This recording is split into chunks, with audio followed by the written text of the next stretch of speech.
Salam əziz abituriyentlər, 7 nömrəli sualın izahını təqdim edirik. Ölkənin iqtisadi inkişaf səviyyəsi yüksəldikcə, kənd təsərrüfatında əhalinin məşğulluğu ilə məhsuldarlıq arasındakı əlaqəni göstərən qrafiki müəyyən edin. Deməli, biz bu sualda kənd təsərrüfatında əhalinin məşğulluğu və məhsuldarlıq arasındakı əlaqəni müəyyən etməliyik.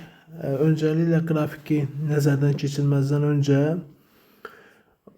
məşğulluqla, kənd təsərrüfatında əhalinin məşğulluğu ilə məhsuldarlıq arasındakı münasibəti müəyyənləşdirək, sonra qrafiklərlə doğru cavabı tapaq.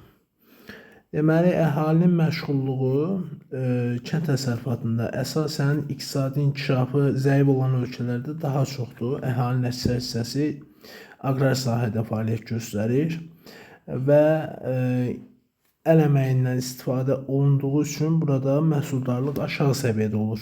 Ancaq iqtisadi inkişafı yüksək olan ölkələrdə kənd təsərrüfatında əsasən yüksək texnoloji avadanlıqlardan, o cümlədən müasir texnologiyanın imkanlarından daha geniş istifadə olunur ki, bu həm orada əhalinin kənd təsərrüfatına məşğulluq səviyyəsinin aşağı düşməsinə səbəb olur, həm də eyni zamanda məhsuldarlığın isə yüksəlməsinə səbəb olur. Yəni, iqtisadi cəhətdən inkişaf etmiş ölkələrdə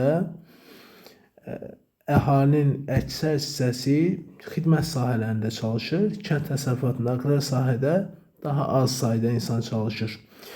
Buradan belə başa düşürük ki, deməli, inkişaf səviyyəsi yüksəldikcə kənd təsərrüfatında əhalinin məşğulluğu azalacaq, məhsuldarlıq isə artacaq. Bunlar arasındakı münasibət tərs mütənasibdir.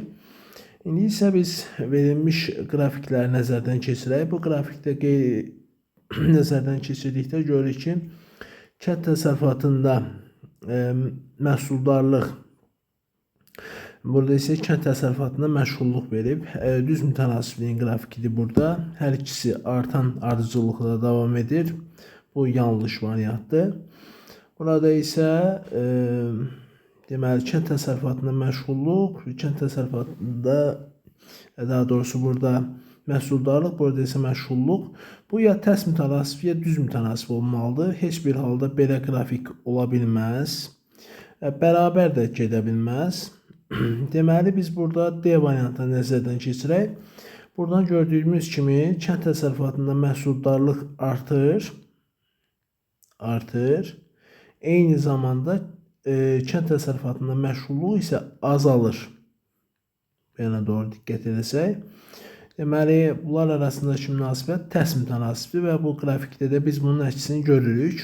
Doğru variant D variantı.